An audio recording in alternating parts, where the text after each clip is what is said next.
Hi, I'm Ron, and I'm an MR2 enthusiast. I've owned 7 of these cars, and today I'm going to be showing you a 1991 I'm going to be putting up for sale. This is a low mileage car. I've owned it for almost 20 years. I'm going to be putting it up for sale now. I've had a lot of offers on it over the years, but wasn't really interested in selling it till now. So this will be a rare opportunity for somebody to get such a very nice car that's been well taken care of. I've averaged just barely under 1,000 miles a year on this car, taking it to car shows and parades and things like that. Other than that, the car is sat in a garage. Very pampered life. So now what I'd like to do is I'd like to get in the car, and in the process I'm going to show all the gauges working, and then we'll back it out and get a better look at it outside here.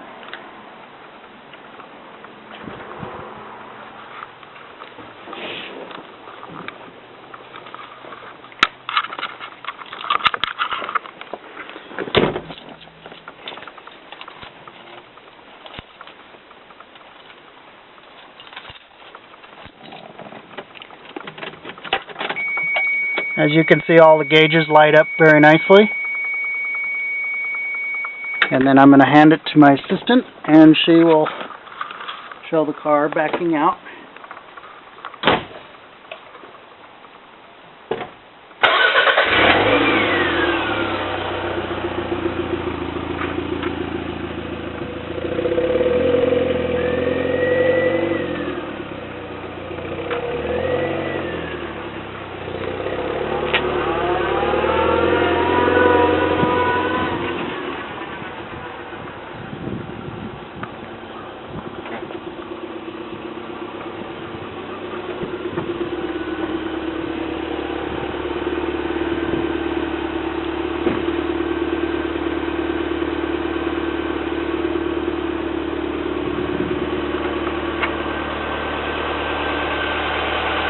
As you can see, the engine runs very nicely. I'm going to show you how it revs up.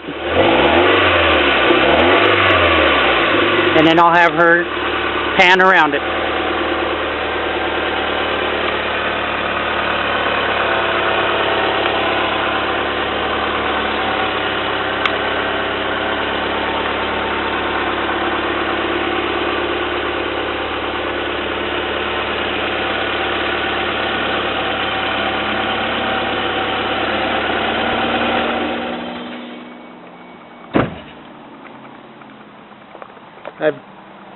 I've pampered this engine. It's the original engine in the car. It's had synthetic oil always used in it. The clutch is the original clutch, but is in very good condition and operates quite well, as the transmission shifts very smoothly as well. So from here, I will set this. With the way this engine has been taken care of, I would say it's barely broke in. These are one of the most reliable cars that Toyota ever made. Bulletproof, and knowing these cars and everybody over the years in the MR2 Club that have owned them, I've seen them go for quite a few miles, up to 300,000 miles, especially good examples like this that have been well taken care of. So I would say that this car has a lot of life left in it. The fact that this is a mid-engine layout and one of the more successful ones that the average person could afford, I like to think of it as a poor man's exotic without all the expensive maintenance, but yet with the exotic feel of a mid-engine car. I think the mid-engine setup sets it apart from your average pedestrian cars that just have the engine in the front of them. I think these cars right now are at a real bargain, good ones like this, because you're just not going to be able to get these cars any longer at these cheap prices. They're just not making mid-engine cars anymore in the low range like this that I've seen. So this will be a real special car for somebody to pick up. Now I'm going to show you the front part of the car, also known as the frunk. And I'm going to shut this.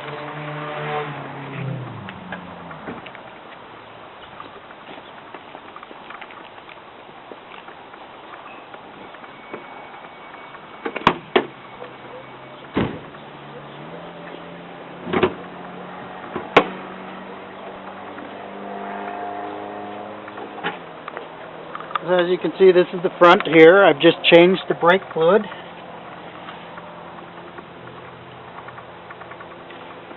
It comes with a cosmetic cover that covers all this, and a spare tire that sits in here. And I'm going to take you over and show you those items now that come with the car.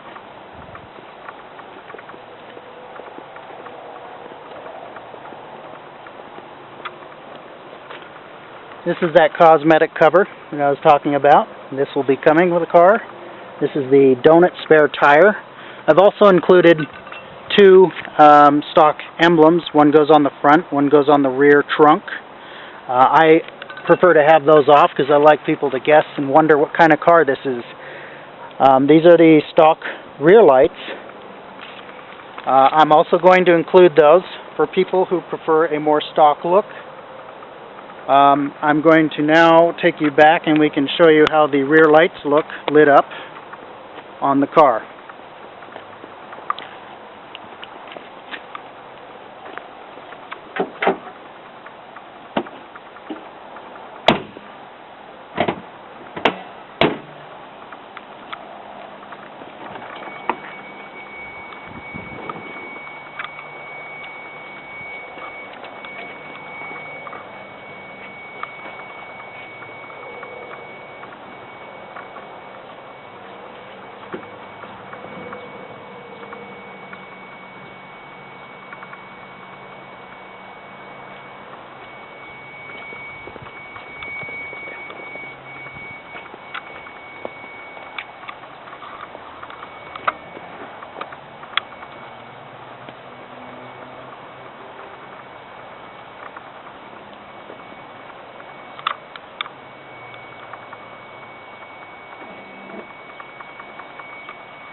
I'll have my assistant now show you the interior. The carpet and everything is the original carpet.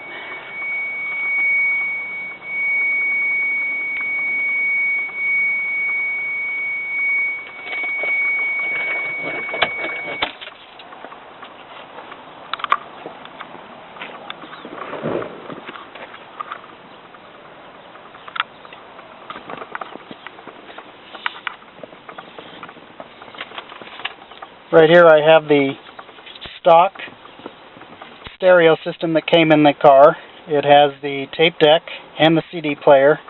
I chose to keep those original because they work just fine, and I like to stay true to the originality of the car with that. We'll have to show you the dashboard a little later with the sun not in our eyes, but I will show you the pan around to show you the seats are in very good shape.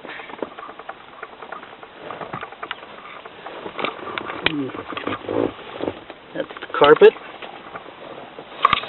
And when we get in to drive the car here in a minute, we'll take a look at the dash.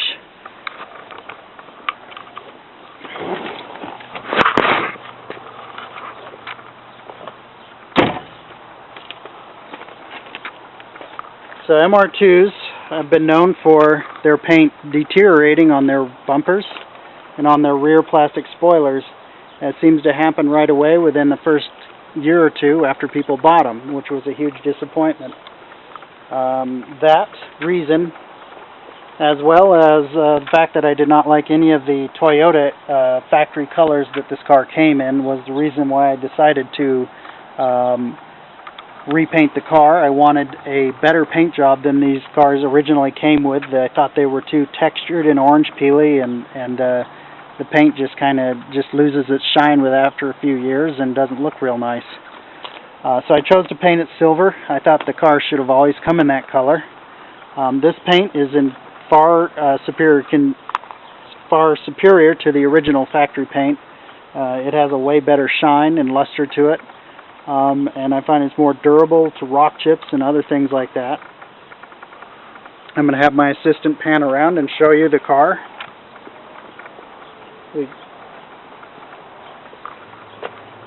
Now if she could shoot down the side there, and I'll show you the body is very straight.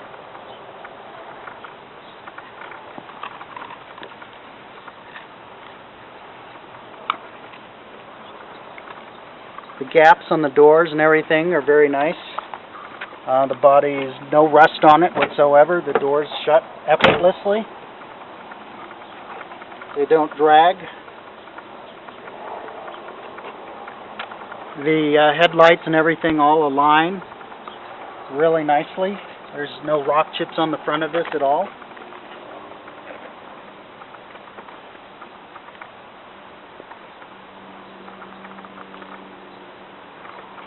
You won't find any door dings along the sides of this car at all. I've never parked it in a parking lot and left it unattended.